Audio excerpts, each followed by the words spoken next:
जाने अनजाने में हम कुछ ऐसी गलतियां कर देते हैं जिसका पछतावा हमें बाद में होता है। आज इस कहानी में मैं आपको वही बताने वाली हूँ कि इंसान की कौन कौन सी गलतियां हैं जो इंसान को बर्बाद कर देती है। अपनी बर्बादी के कारण अगर पता चल जाए तो हम अपने जीवन को सुखमय बना सकते हैं। हम जानेंगे इसे एक कहानी के माध्यम से। दोस्तों, इससे पहले कि आप इस कहानी के भावनाओं में खो जाए, आप इस चैनल को सब्सक्राइब कर ले और बेल आइकन को प्रेस कर ले ताकि जो भी नई कहानी वीडियो आए उसका नोटिफिकेशन आप तक पहुंचे। तो चलिए दोस्तों, शुरू करते हैं। बहुत समय पहले की बात है। एक नगर में एक धनी सेठ रहा करता था। उस सेठ के पास सभी प्रकार की सुख सुविधाएं थी, लेकिन उसके कोई संतान नहीं थे। संतान के दुख में वह हमेशा चिंतित रहता था। लेकिन फिर एक दिन उसे पता चलता है कि उसकी पत्नी गर्भवती है और उसने अपने पत्नी का खूब ख्याल रखा। ऐसे में एक दिन उसके घर पर एक पुत्र का जन्म हुआ। सेठ पुत्र के जन्म पर बहुत प्रसन्न था। उसने पूरे नगर में मिठाई बंटवाई, उसके लालन पालन में कोई कमी नहीं छोड़ी। देखते ही देखते उसका पुत्र बड़ा हो गया। फिर सेठ ने उस पुत्र को गुरुकुल भेजने का निर्णय किया ताकि वो पढ़ लिख कर एक विद्वान बन सके। अभी उसके पुत्र की उम्र ज़्यादा नहीं हुई थी, लेकिन उसने छोटी सी उम्र में अपने बेटे को शिक्षा ग्रहण करने के लिए गुरुकुल भेज दिया। गुरुकुल में वह बालक अच्छे से शिक्षा ग्रहण करता, अपने गुरु की सभी आज्ञाओं का पालन करता। ऐसे में वह बालक धीरे धीरे वहाँ का सबसे होनहार विद्यार्थी बन गया। गुरुकुल में उस बालक ने सारे वेद, पुराण और शास्त्रों का अध्ययन किया और बहुत बड़ा विद्वान बन गया। लेकिन वो कहते हैं ना कि समय कब बदल जाए किसी को भी पता नहीं होता है। ऐसे ही एक दिन किसी प्राकृतिक आपदा के वजह से उसके माता पिता की मृत्यु हो गई और जब उसके माता पिता की मृत्यु हुई तब तक उस बालक की शिक्षा पूर्ण नहीं हुई थी। और जब उस बालक ने इस खबर को सुना कि उसके माता पिता अब इस दुनिया में नहीं रहे और उनका सब कुछ बर्बाद हो चुका है, तो उस बालक का इस संसारिक मोह माया से मन उठ गया। उसके बाद उस बालक ने निश्चय किया कि वह गुरुकुल से शिक्षा पूर्ण करने के बाद अपना संपूर्ण जीवन लोगों की भलाई में व्यतीत करेगा। फिर जब उस बालक की शिक्षा पूर्ण हो गई तो उसके बाद वह बालक सन्यासी बन गया और वह सांसारिक वस्तुओं से दूर हिमालय के जंगल में चला गया। जंगल में जाकर उसने वहाँ लंबे समय तक तपस्या की। तपस्या पूर्ण करने के बाद उस सन्यासी ने लोगों को शिक्षा देना आरंभ कर दिया। समय के साथ साथ उस सन्यासी की चर्चा चारों तरफ होने लगी और दूर दूर से लोग उसके पास शिक्षा ग्रहण करने के लिए आने लगे और बहुत से लोग उनके पास अपनी समस्याओं का समाधान पाने के लिए भी आने लगे। सन्यासी सभी लोगों की समस्याएं बड़ी आसानी से सुलझा देता, जिस वजह से वह पूरे राज्य में मशहूर हो गया था। लेकिन जिस नगर में वो रहता था उस नगर का राजा एक क्रूर व्यक्ति था।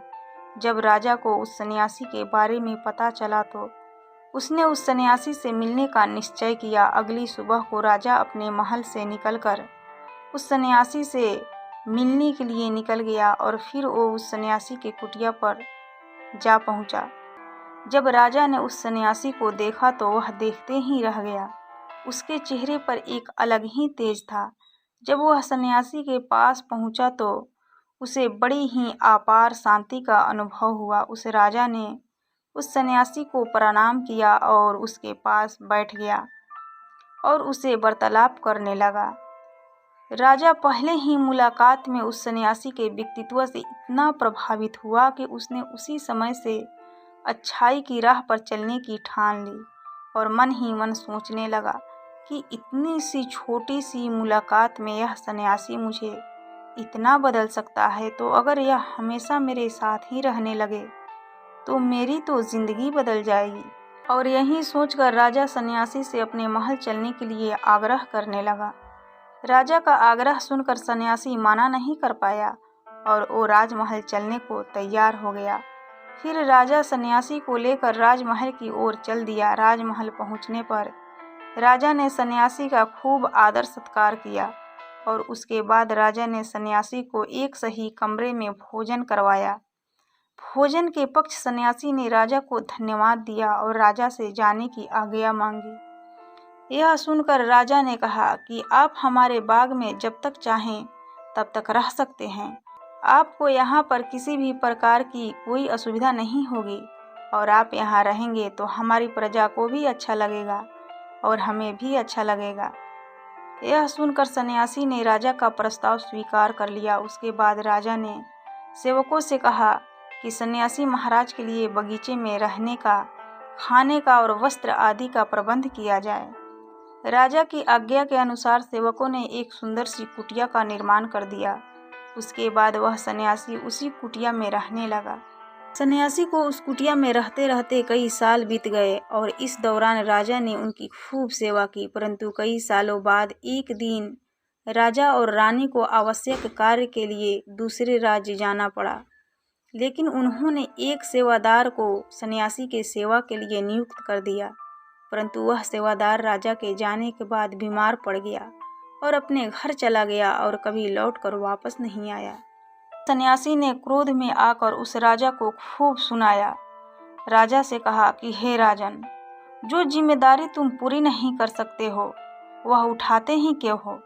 तब राजा ने सन्यासी से क्षमा मांगते हुए कहा कि हे भगवान, यदि मुझसे कोई भूल हो गई हो तो मैं उसके लिए आपसे क्षमा मांगता हूँ। मुझे क्षमा कर दीजिए और आप अपना क्रोध शांत कीजिए और मुझे बताइए कि आखिर हुआ क्या है।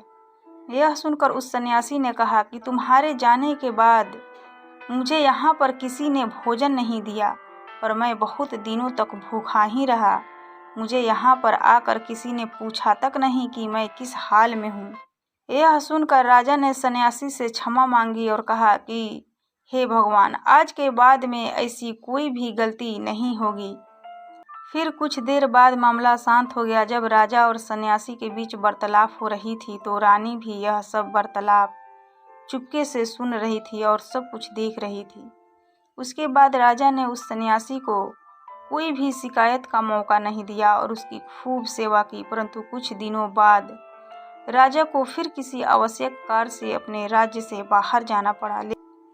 लेकिन इस बार राजा ने राज्य से बाहर जाने से पहले अपने रानी को कहा कि जब तक मैं नहीं आऊं तब तक आप स्वयं सन्यासी की देखभाल करेंगी। यह सुनकर रानी ने कहा कि जी महाराज, आप निश्चित होकर जाइए, मैं सन्यासी महाराज की अच्छे से देखभाल करूंगी।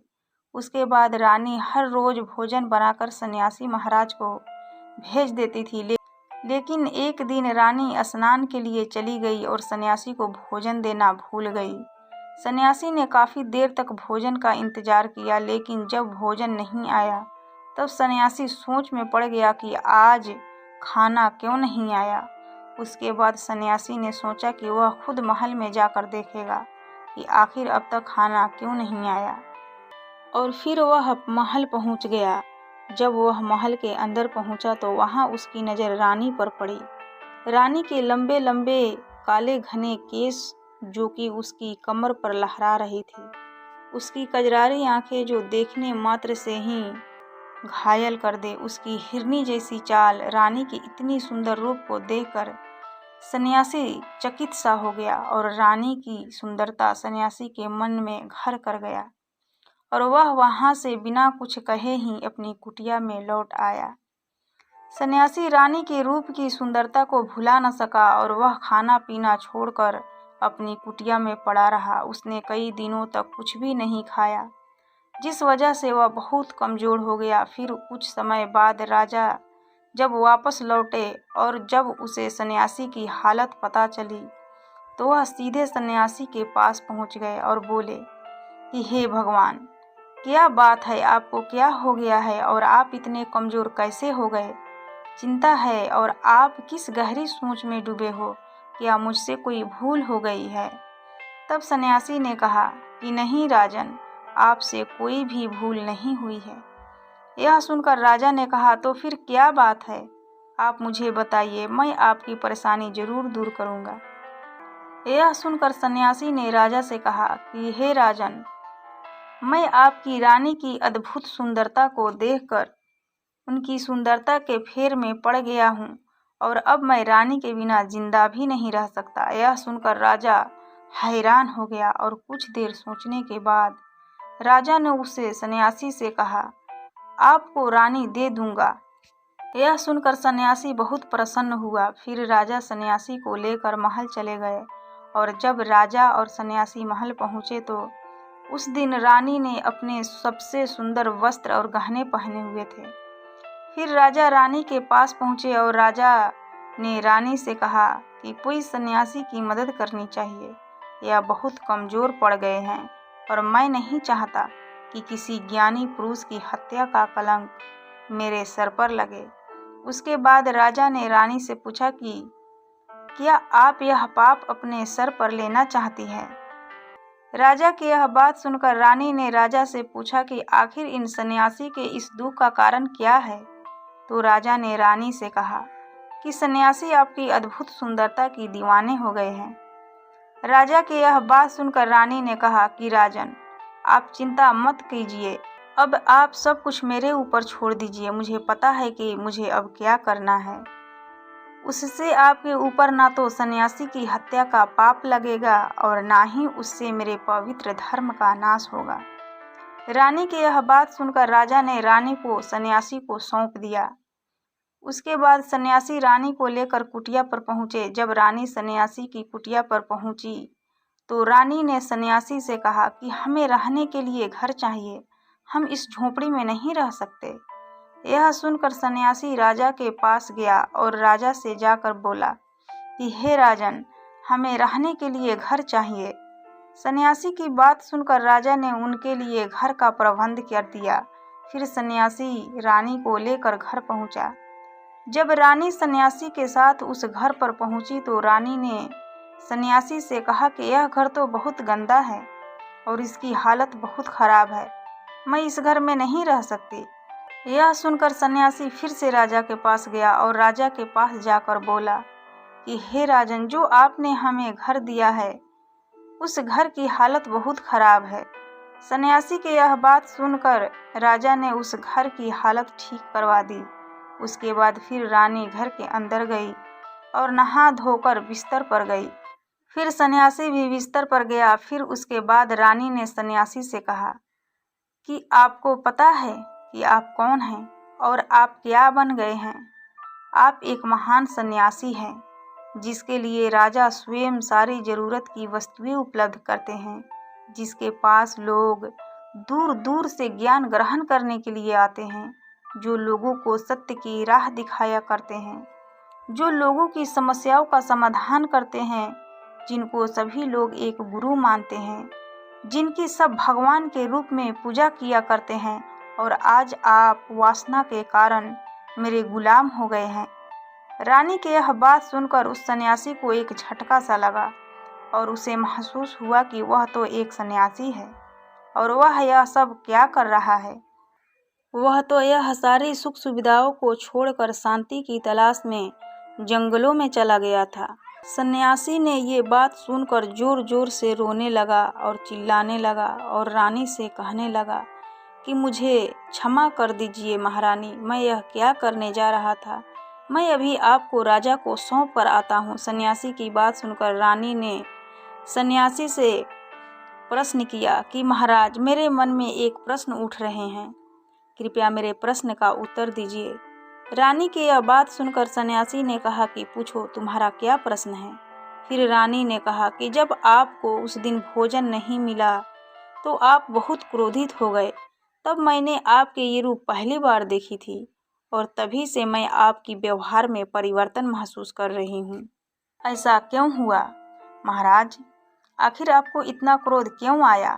रानी की यह बात सुनकर सन्यासी ने रानी को समझाया कि जब मैं जंगल में था तो मुझे समय पर भोजन भी नहीं मिलता था, लेकिन जब मैं महल में आया तो महल में आने के बाद मुझे सारी सुख सुविधाएं मिली और फिर मैं इन सभी सुख सुविधाओं के माया में फंस गया और मुझे इसके प्रति लगाव उत्पन्न हो गया और फिर मुझे इसको पाने का लालच उत्पन्न हो गया और जब मुझे यह नहीं मिला तो मेरे अंदर क्रोध उत्पन्न हुआ। फिर रानी ने कहा कि महाराज, सच तो यह है कि अगर इच्छा पूरी नहीं हो तो क्रोध उत्पन्न होता है और अगर इच्छा पूरी हो जाए तो लालच पड़ जाता है। फिर सन्यासी ने रानी से कहा, यह इच्छा की पूर्ति ही मुझे वासना के द्वार तक लेकर आई है और मैं आपके प्रति आकर्षित हो गया। इसके बाद वो सन्यासी रानी को लेकर राजा के पास गया और बोला कि राजन, मुझे क्षमा कर दीजिए, मुझे अपनी गलती का एहसास हो गया है। यह लो आपकी रानी, मुझे यह सब नहीं चाहिए। मैं अपनी इच्छा के वशीभूत होकर यह गलत कार्य करने जा रहा था और अपने जीवन को बर्बाद कर रहा था, लेकिन अब मुझे सब कुछ समझ में आ गया है। उसके बाद उस सन्यासी ने कहा कि हे राजन, मनुष्य की बर्बादी का कारण उसकी 4 आदतें बनाती है और दुनिया की हर एक व्यक्ति के अंदर यह 4 अवगुण होते हैं, लेकिन जो व्यक्ति इन पर नियंत्रण कर लेता है वह दुख और परेशानियों से बच जाता है। वहीं जो व्यक्ति इन चारों दोषों पर नियंत्रण नहीं कर पाता है वो बर्बाद होने के कगार पर पहुंच जाता है। यह सुनकर राजा ने कहा कि महाराज, आप मुझे वो 4 आदतें बताइए जिससे कि मनुष्य की बर्बादी हो जाती है। फिर सन्यासी ने राजा को मनुष्य को बर्बाद करने वाली आदतों के बारे में बताया कि हे राजन, मनुष्य को बर्बाद करने वाली पहली आदत है इच्छा, क्योंकि इच्छा ही दुनिया के हर एक व्यक्ति के अंदर सबसे पहला अवगुण होता है और जो व्यक्ति अपनी इच्छाओं को नियंत्रण में नहीं रख पाता वह जीवन के किसी भी क्षेत्र में सफल नहीं हो पाता है, क्योंकि जैसे ही उसकी इच्छा पूरी होती है वह दूसरी की ओर बढ़ने लगता है और दूसरी पूरी होती है तो तीसरी इच्छा उसके मन में जागृत हो जाती है और फिर ऐसे ही करते करते इच्छाओं पर नियंत्रण कर पाना मुश्किल हो जाता है और वह दुखी रहता है। राजन, जब हम इच्छाओं पर नियंत्रण कर लेते हैं तो हमारे मन पर भी नियंत्रण कर लेते हैं और जब हमारा मन हमारे बस में होता है तो हमें सुखी प्राप्ति होती है। फिर जो हम चाहते हैं वही हमारे साथ होता है। फिर सन्यासी कहता है कि हे राजन, मनुष्य को बर्बाद करने वाली दूसरी आदत है वासना। वासना का जन्म हमारे मन में उठने वाली इच्छाओं से होता है। जिस प्रकार इच्छा का कोई अंत नहीं होता और मनुष्य वासना के जाल में फंसता ही चला जाता है। वासना के वशीभूत होकर मनुष्य को कुछ भी नजर नहीं आता है। आज तक जितनी भी लड़ाइयाँ हुई है उनका सबसे बड़ा कारण स्त्री को पाने की इच्छा ही रही है। स्त्री के प्रेम में वशीभूत होकर राजा महाराजाओं ने आज से पहले बहुत सारे युद्ध किए हैं। रावण संसार का सबसे बुद्धिमान व्यक्ति था, लेकिन उसने भी माता सीता की फेर में आकर अपना सब कुछ बर्बाद कर लिया। उसकी मृत्यु का कारण एक स्त्री ही बनी थी। कई राजा महाराजा तो युद्ध में इसलिए हार गए क्योंकि वो लोग स्त्रियों से रासलीला रचने में ही रह गए। ईश्वर ने तो स्त्री की उत्पत्ति इस संसार को बढ़ाने के लिए की है, लेकिन आजकल लोगों ने इसे अपनी वासना का शिकार बना लिया है, अपने मनोरंजन का साधन समझने लगे हैं और जब उन्हें अपना यह मनोरंजन नहीं मिलता तो वह पागल हो जाते हैं और ना जाने क्या क्या कर बैठते हैं। इसीलिए ही राजन, जितना हो सके उतना वासना से दूर रहना चाहिए। फिर सन्यासी कहता है कि हे राजन, मनुष्य को बर्बाद करने वाली तीसरी आदत है क्रोध, क्योंकि जब मनुष्य की वासना की पूर्ति नहीं होती है तो उसके अंदर क्रोध उत्पन्न हो जाता है और जब व्यक्ति को क्रोध आता है तो उस पर उसका नियंत्रण नहीं होता है और फिर वो क्रोध में आकर कई गलत निर्णय ले लेता है। वो दूसरों का भला बुरा कह देता है, गालियाँ दे देता है और जब उनका क्रोध शांत होता है तो उनके अपने गलती का एहसास होता है, लेकिन तब तक तो सब कुछ बर्बाद हो चुका होता है। क्रोध के कारण मनुष्य के कई बने बनाए काम भी बिगड़ जाते हैं। जब मनुष्य के भीतर क्रोध उत्पन्न होता है तो वो अंदर से बहुत कमज़ोर हो जाता है और एक कमज़ोर मनुष्य कुछ भी नहीं कर सकता है, उसे कभी भी सफलता हासिल नहीं हो सकती है। क्रोध हमारे भीतर तनाव को उत्पन्न करता है और अगर एक बार हम तनाव में चले गए तो हमारा पूरा जीवन बर्बाद हो जाता है। फिर सन्यासी कहता है कि हे राजन, मनुष्य को बर्बाद करने वाली चौथी आदत है लालच। लालच का फल सदैव बुरा होता है। लालच में पड़कर हम बहुत से लोगों को बुरा कर देते हैं। हर मनुष्य के जीवन में कभी न कभी एक ऐसा समय अवश्य आता है जब वह लालच कर बैठता है और अधिक पाने की लालसा में वह कुछ ऐसा कर बैठता है जिससे जो उसके पास था वह उसे भी गंवा देता है। क्योंकि जैसे ही व्यक्ति के एक इच्छा पूरी होती है उसका लालच बढ़ जाता है और उसके मन में और कई लालच जन्म लेने लगते हैं। जो व्यक्ति लालच करता है वह कामयाबी से कोसों दूर रहता है, क्योंकि एक ना एक दिन लालच का दुश्मन सामने आता ही है। अगर हम समय रहते ही लालच को त्याग दें और उसकी फेर में ना पड़े तो हम एक सफल व्यक्ति अवश्य बन सकते हैं। फिर अंत में सन्यासी राजा से कहता है कि हे राजन, अगर मनुष्य इन 4 आदतों को छोड़ देता है तो उसे जीवन में सफल होने से कोई नहीं रोक सकता। जो इन आदतों को नहीं छोड़ता है उसे जीवन में बर्बाद होने से कोई नहीं रोक सकता। मैं एक सन्यासी होकर इसके फेर में पड़ गया था, तो सामान्य मनुष्य तो इससे बच नहीं सकता। इसलिए ही राजन, मनुष्य को इन आदतों से हमेशा बचना चाहिए। तो दोस्तों, ये कहानी आपको कैसी लगी कृपया हमें कमेंट बॉक्स में कमेंट करके ज़रूर बताएं, और साथ ही अच्छी लगी होगी तो अपने दोस्तों के साथ ज़रूर शेयर करें ताकि और लोगों को भी ये शिक्षाप्रद कहानी सुनने को मिल सके। तो दोस्तों, अब हम विदा लेते हैं, फिर मिलेंगे ऐसे ही नई कहानी वीडियो के साथ। तब तक के लिए आप अपना ख्याल रखिए, अपना ध्यान रखिए, खुश रहिए और खुशियाँ बांटते रहिए, क्योंकि खुशियाँ बांटने से ही बढ़ती है। जय हिंद, जय भारत।